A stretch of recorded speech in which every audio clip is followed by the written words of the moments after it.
What's going on, everybody? Trev Wilson here. Welcome back to the Bourbon Ranch. Today, we are on a quest to find the best intermediate 100 proof bourbon. Or should I say, a quest to find my favorite 100 proof bourbon. Your results may vary. So what I've done is gathered several what I call intermediate 100 proof bourbons. So intermediate, I would say we're starting to get out of that budget bourbon price range. So I kind of put it at $40 and up, but not quite over 100, okay? You start getting over 100, you're not intermediate anymore. This is going to be a multi-part competition. So we are going to have several rounds of this. The winners will move on to the winner's bracket. The losers move to the loser's bracket. Each episode, we will have direct head-to-head battles. The winner from each little battle moves on, the loser moves down. So in today's video, we are going to be having two head-to-head battles. Round one, the first two bottles that will be competing against each other, E.H. Taylor Small Batch versus John J. Bowman. So I paired these two bottles up against each other because they are both Buffalo Trace. John J. Bowman sources from Buffalo Trace. I believe it's a blend between Mash Bill 1 and 2. And then they ship it on over to Virginia. They do something with a copper pot still, and bam, Bowman. So what we're gonna do, I have both of them poured blind for me. It's just gonna be a direct head-to-head.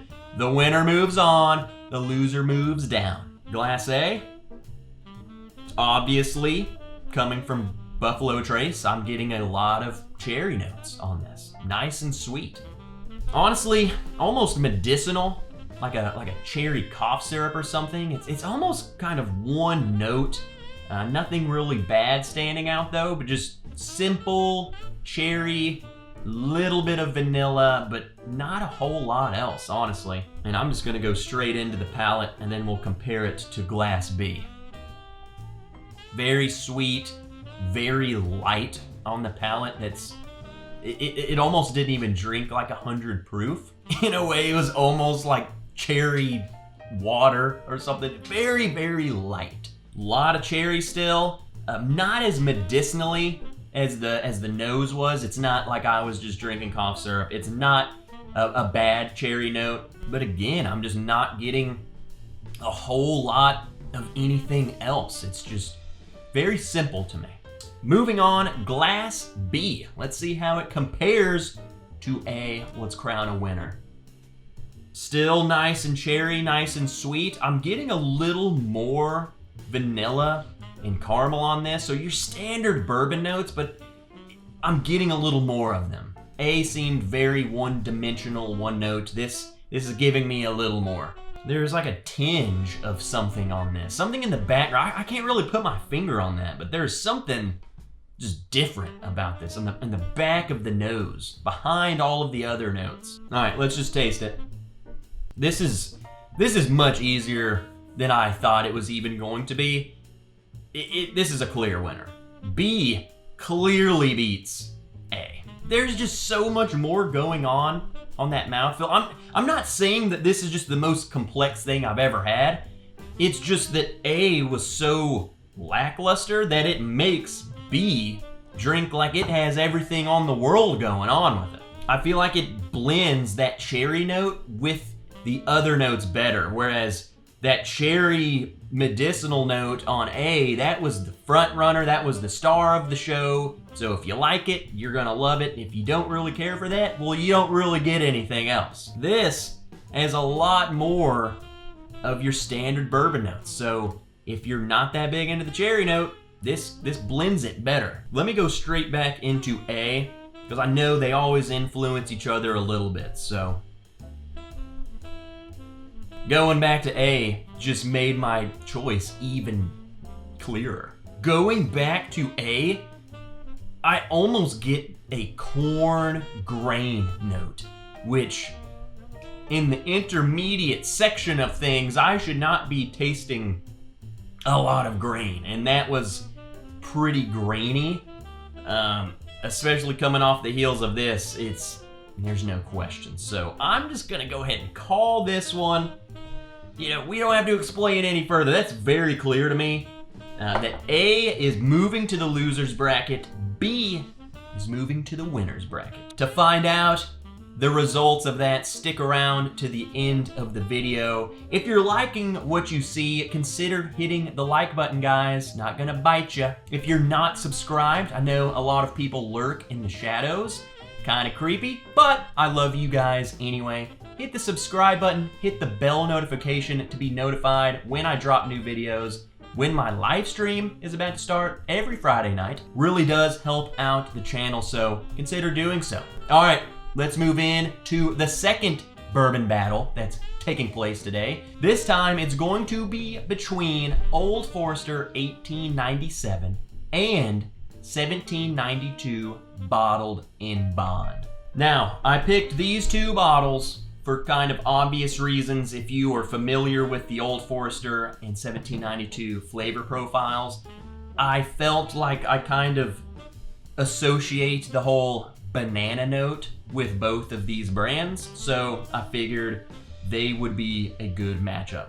This is also the matchup that made me want to do the loser's bracket, because I love both of these bottles, and one of them, it's gotta lose. So that just went to show me that really good bottles are gonna end up in the loser's bracket, and just because they lose this initial bourbon battle doesn't mean they're not a fantastic bottle. So all right, here we go. Another two glasses.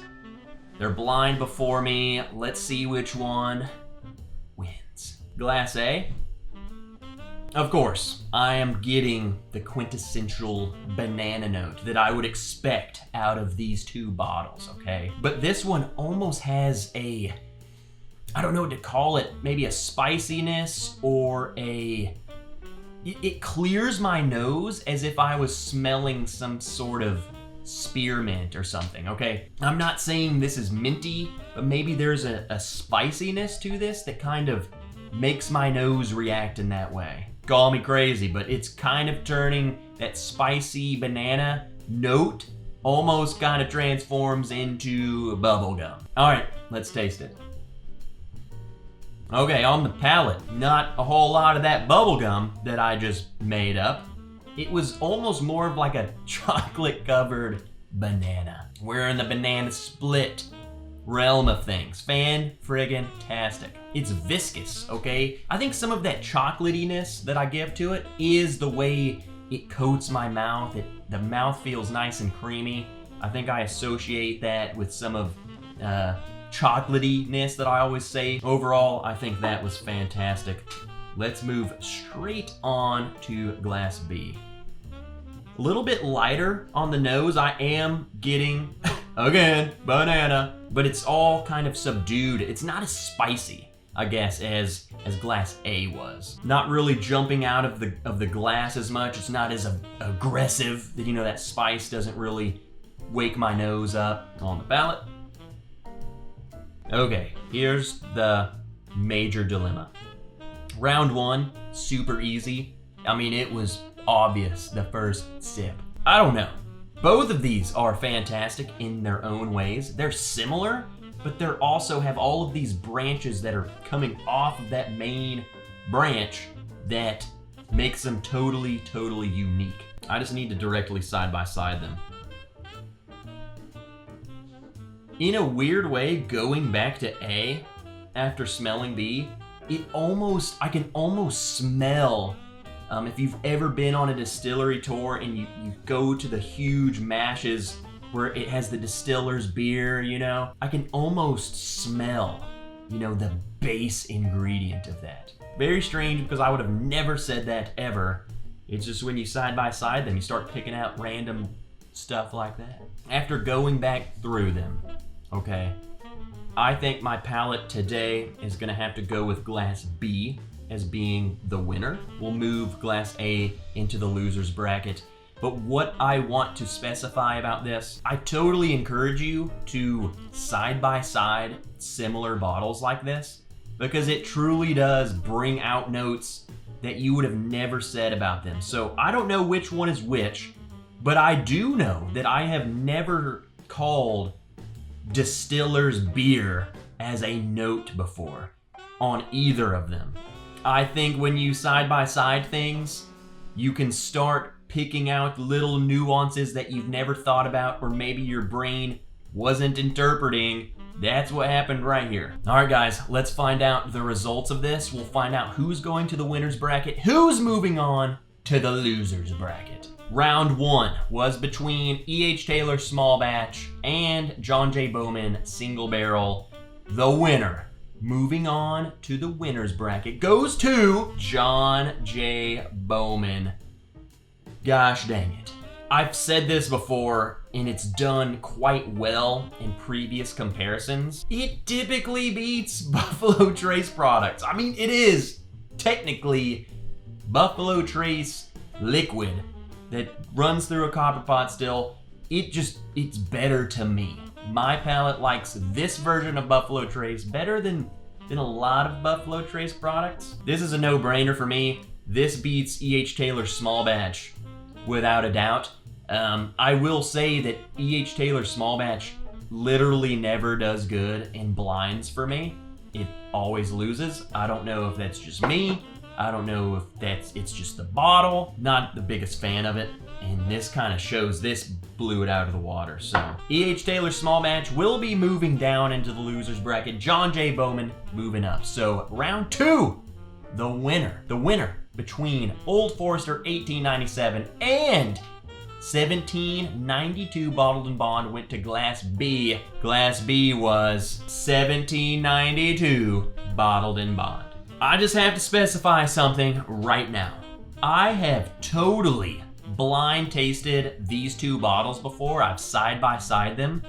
Last time I did it, Old Forester 1897 won. It kind of makes me feel like I like them both enough, or their flavor profiles are similar enough to where it really depends on my palate on that day. That means I was calling Old Forester 1897 that I could taste distiller's beer, the mash. I've never said that about that bottle. Maybe my palate was just leaning towards this. Maybe I just was interpreting things different than I ever have before. But that's the fun of it. You're gonna taste different things different times, no matter how friggin' crazy they are. Thanks for watching today's video. That's gonna do it. Next episode in this little series, we will have a different batch of bottles to determine which bottle goes to the winner's bracket and to the loser's bracket. Once we have a solid lineup in the winners and losers bracket, then we can go back to the old format of having just several glasses side by side, one big blind, okay, to see which one truly wins and unfortunately which ones truly lose. Hope you guys enjoyed the video. If you haven't already, hit the like, subscribe, bell notification, all of that crap. Check out all of the links in the description. You will find links to our Patreon page.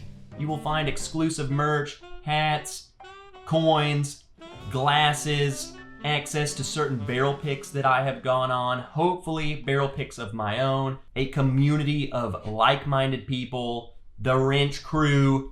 You want in on it. We also have a Spreadshirt page, t-shirts, hats, all sorts of other stuff you can find over there. And until next time, guys, thank you for watching. I will see you in the next video. Boop.